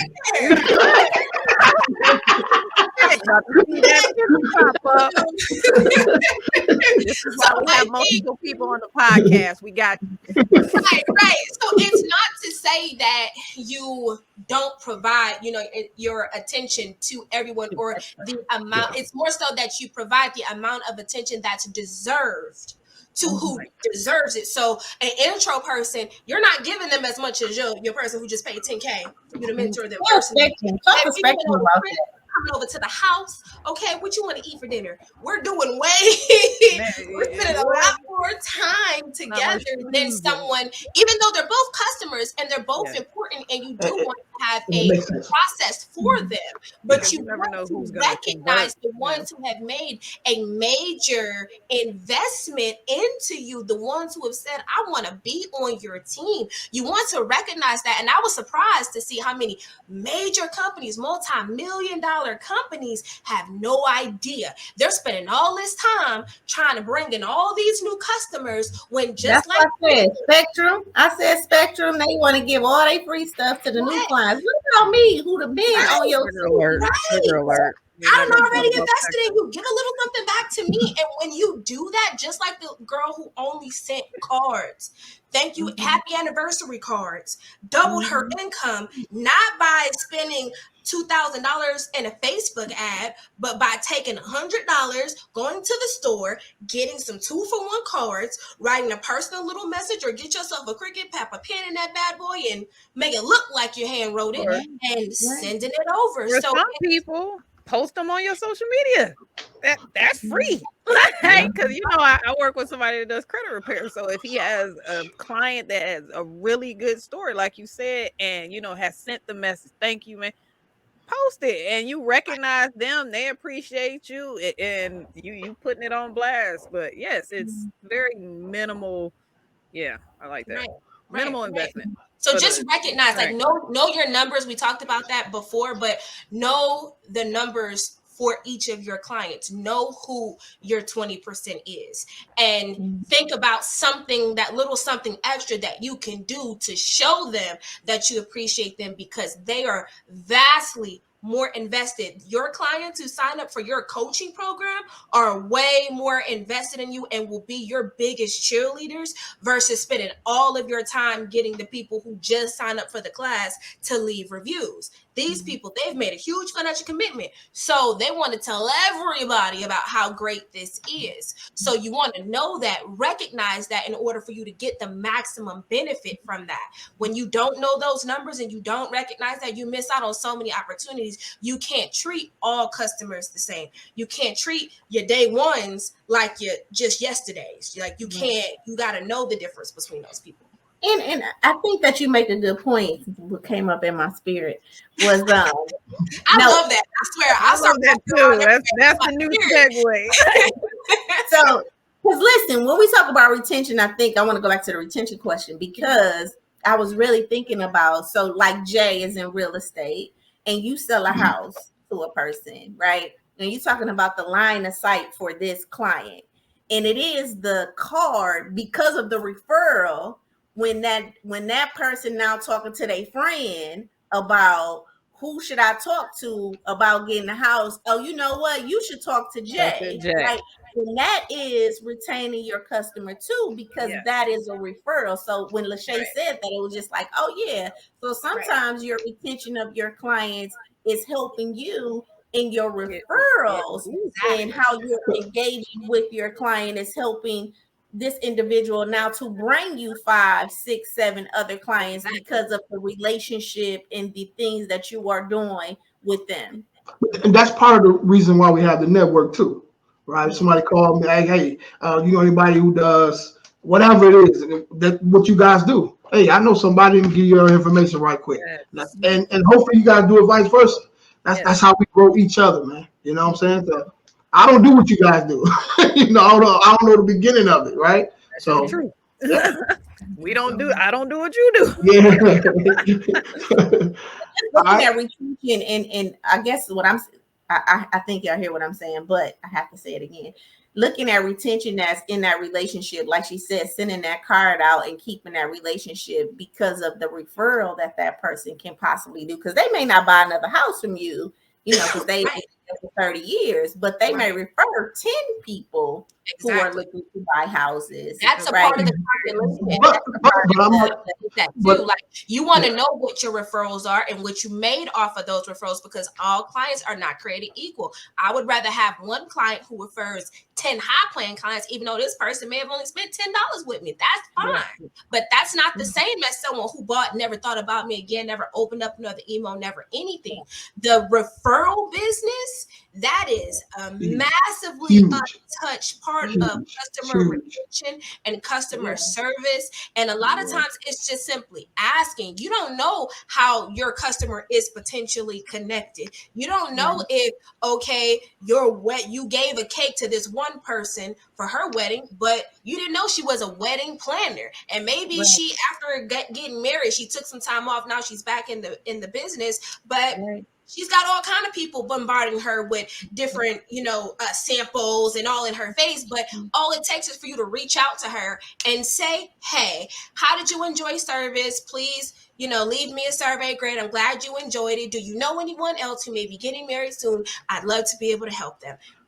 Actively ask for referrals and track who gives you referrals, because you want to be able to give them that give back or thank you, or hey, Susie Joe just signed up, just thought I should let you know, and I wanted to say thank you so much for letting me know, because people like that, to know that, oh, you know what, people like, just like you, Jay, you love being a connector, you love being, you brought me and Shiela together, you love being a person who can put people who have needs together with, and of them doing that's my deal. From this. Like, people love that. It's the small things. Sometimes it's not always just financial. It's not always about, I'm going to give you a free gift card or anything like that. It's acknowledging them. I think that that's one of the things that we've lost in this digital world, that people are just so online that you just always are left feeling like a number. But whenever someone just does even the smallest thing to acknowledge you separately from everybody else, they appreciate that. Even if it was an email, let's say you don't feel like old school figuring out where to even purchase a stamp from and send them a piece of mail, but just sending them an email that says, hey, Shiela, thank you so much. I just got a call from so-and-so. She told me that you referred. That means the absolute world to me. Hey, maybe one day I can take you out for coffee, like something simple. If you are a person who deals with local businesses, that word of mouth, that's the reason why I'm a social media marketer who actually didn't start social media marketing for a very long time, because all of my clients were word of mouth referrals. By the time I looked up, I had another client and I never even got a chance to post that. When I'm quiet on social media, that's because I'm working and I'm busy getting all of these people and managing their profiles. But it's because I actively ask, hey, how did you like services? What did you enjoy? What didn't you enjoy? Because I'm trying to get better. So I'm finger on the pulse. That's how you get your finger on the pulse. Find out what your audience is going through, what worked, what didn't work. There may be somebody out there who does have their feelings hurt because you didn't answer a phone whenever ago, and maybe you were getting 10 different calls and that call never even came through. That's an opportunity. I just want to apologize to all the people right now But no, it's like that. Don't cut me off, Sheila. I ain't mean it personally. I've had that happen though. I've had that happen where I reached out No, I'm being serious because it is become. I'm being serious. Like, hey, I want to apologize to all the people I didn't answer the phone. Oh no, trust me. I wish I had something like the small business. I'm terrible with emails. So like that's my my thing. block list almost. Like, oh, you ain't gonna answer my call? Fine. Yo, want my money? Fine. Fine. I ain't never calling you again. It's a thing. Wait. I'm wondering how Jay feel around 3 women who are just. Hey, where my brothers at, man? They left me out to hang again, man. I don't know what's going on. They got me. They got me. Like, I don't know when to stop them. They keep going. They're like, what is? This information. But this information, though, this information is right. Is right on point. But if you guys have this much conversation about these topics, right? Think about the other people who's gonna look at this later on. Yeah. They have conversations about it as well, man. I'm loving it. I make my job easy over here. So we make it look easy. Yeah. That's what we do. That's what we show. So like, you can't not have this happen with 2 people in marketing. Like, absolutely. So I've got a question there. So why is implementation important in business, right? So all this information that we're talking about is not just great to hear it. Why is it important for them to implement everything that we're talking about? You know what I'm saying? Did I say that right? Yeah, you did. Yeah. So let me say this. I want to take this one first. So I have like this high performance thing, and I have 4 stages. It's discovery stage, which is kind of like assessing with strategy, and then I have an implementation stage, and then I have an execution stage. And execution is actually the last stage out. And I know that some people look at implementation as the last stage, but I see implementation as something very different. I see it as this is your testing phase.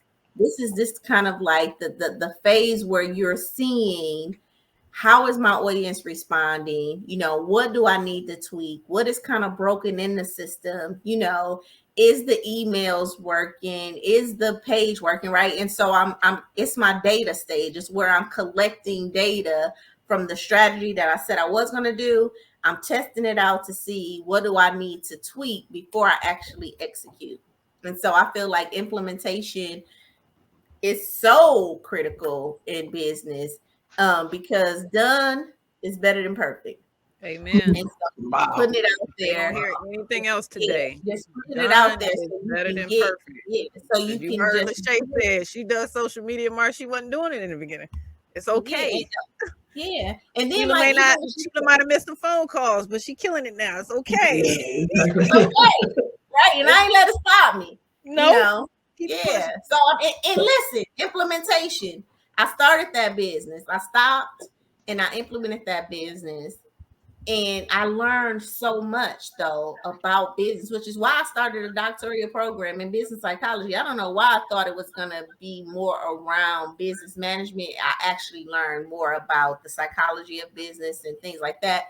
But I learned so much just from starting that business. I fell flat on my face, but I learned what I needed because I implemented the idea that I wanted to implement. And I feel like it's so important to do it. Just do it, right? Just do it. And I want to piggyback off that statement because I don't know if I misquote, but I'm sure it'll be a good enough quote to get the point across. Because I think I heard something about it. I think it was like Mark Cuban.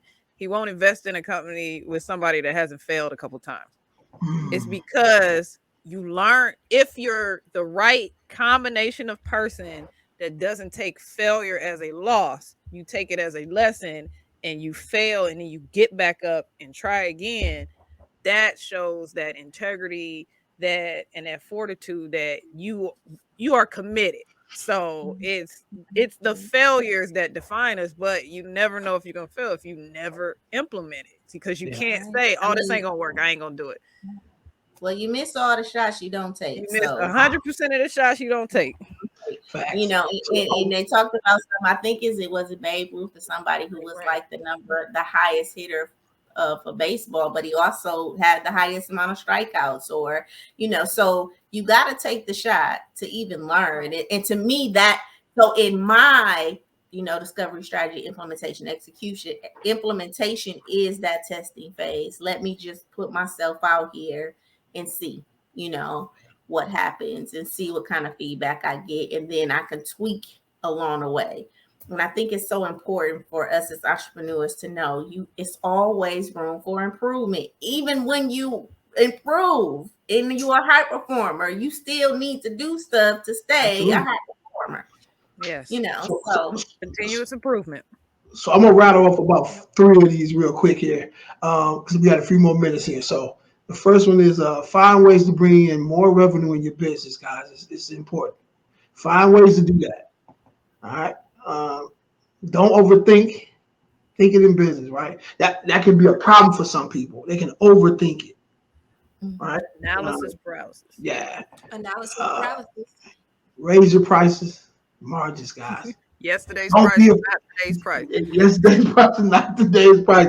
It's important to do that, man. Especially when you know what you're talking about, and if it's not covering the things that need to be covered, why do it? Right? Why put yourself in a situation to where you can't take care of yourself, your bills, or do other stuff you need to do because you're not charging what you need to be charging. You got to do that, and you got to sell them on. Listen, this is what I do. This is how I'm gonna bring value to you. Right? If it's not worth it to you to pay these prices, you got to go find somebody else who value your services. And I think that's the point in prices, right? It's really value, and when you see value, you got to bring value. Price should be equal to the value that you're distributing, and if you're really doing something that's very valuable that a person values, it's okay. It's okay to charge for that. Yeah, it's okay to charge for that. This is the throwback here, though. I'm gonna go ahead and add this one, right? So, how important is systems in your business? We know this is important. So, we're talking about retention. All that stuff we just kind of ran through. Make sure you put systems in there to where you can do all these things we're talking about. Don't just listen to this stuff, man. Put this in your business so you can do this on a weekly basis, daily basis, or whatever it takes, so that way you can reap those benefits. It's important. And the last one here, guys, is having a business mindset is key. Amen. This is a business. It's not a hustle. It's a business. You got to treat it as such. And it takes time to grow into that. And it's okay if you don't wake up, boom, business mindset. But that's the direction that you need to be headed if you are serious and committed to this thing that you're starting. And I think a business mindset, is truly important to business acumen. It's truly important to your industry. Some businesses, when I meet people in business, I think sometimes they don't understand their industry to know the mindset that they need for that particular industry. Does that make sense? And so when we have a business mindset, we also have to understand the industry that we in and have an acumen for that industry. Okay. Listen, this was a good one here, man. It was. Hey, I think that's one of the things we talked about. Go ahead. No, go ahead. Yeah. No, go ahead. LaShay. Is it pausing for anybody else? It was breaking up. I was just saying, I think that this was a good one. Yeah. Okay. Yeah. Because I'm like, I couldn't hear if y'all could hear me or not. But I think that that's one of the things of why certain people struggle when it comes to businesses is that they are hobbyists, and it's hard to get out of that hobby mindset into an entrepreneur's mindset and know that they're not the same. Although it is good for you to be good at the industry that you're in, you can't get so caught up in your craft that you miss out on the key elements that we've talked about, like customer retention, customer service, marketing, SEO. These things are a part of operating a business that is built to win, that is built to be successful, that is built to last. So you have to make sure that you shift out of that hobby mindset and into a true business mindset, because a lot of people think that, oh, I'm good at this thing and people will pay me to do it, therefore I have a business mindset. that's not what a business mindset is. So I just wanted to make that one point because Shiela definitely highlighted on that. And I think that's so important that people really don't realize they're not the same. They are not. Not the same. And either you're gonna get your headache in the beginning of the business, or you're gonna get your headache in the end. And I think a lot of what we talk about, the systems, the retention, is things that as a novice business owner, as a new beginner, these are things that you really want to start thinking about. And I know it's a lot of people that's like, just do it, make the money. And when you're going for the money, you will just start off, but at some point It's gonna hit these blocks. You're going to hit these walls. If it's customer service, how to retain a client, what your marketing is. And so at some point in your business, if you want it to be sustainable, these are some of the conversations that you're going to have to start having so that, so that your business can be sustainable. So either you're going to have them up front, or you're going to get so sloppy in business, so mixed up in business. I think LaShay and I had this conversation. So when we first talked, you talked about the businesses that you were meeting and they were profitable. They was like 7 figures, but they had no systems, and having to go in now and restructure that whole business to create, systems and put them in place. So you would rather do it in the beginning than when you get to 7 figures, because you may be to have the hottest new thing and you jump out there and do it, and now you got a headache, and you walking away from it like, what's old boy name that walked away from the Comedy Central? Dave Chappelle. You walking away from like Dave Chappelle because you about to have a mental breakdown because you ain't got no stuff in order. You know what I mean? Now it's a headache. The thing that brought you passionate is now it's bringing you pain because you haven't strategically done the things that you need to do to be a steward over your business. I would say it's safe to say those people who will be, statistics says, how many people, 20% of people will lose their business or business go out of, what do you say? In the first year, is it 20% of people go out of business? I think first year is like heavy. It's higher than that. It's higher than that? Okay, 80% or something like that. If they would implement the stuff we just kind of talked about just now, that number will drop down dramatically. You know what I'm saying? Because I think about it, when I first got into business, a lot of those people, I lost a lot of their contact information and all that stuff.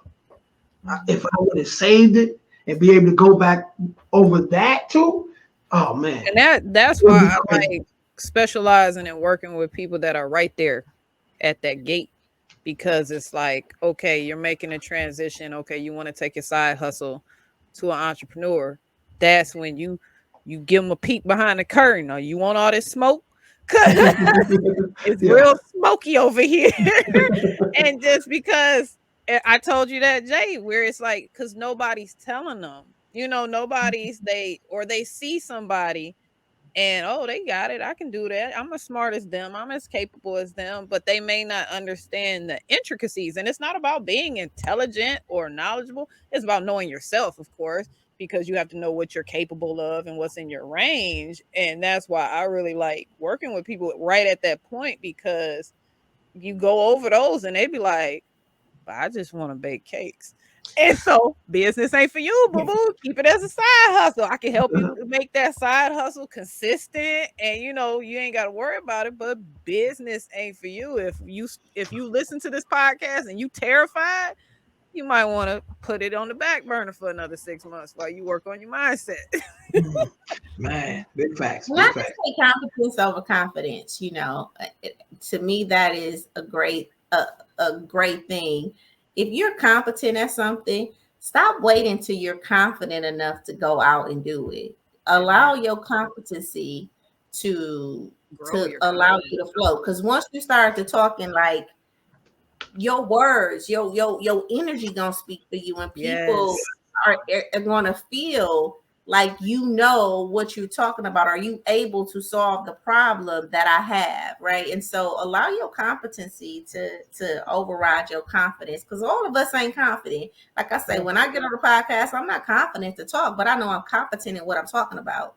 And I'm able to now have a conversation, a legible conversation with you about your problems and things like that. So, tastefully fake it till you make it. Tastefully. Well, listen, man.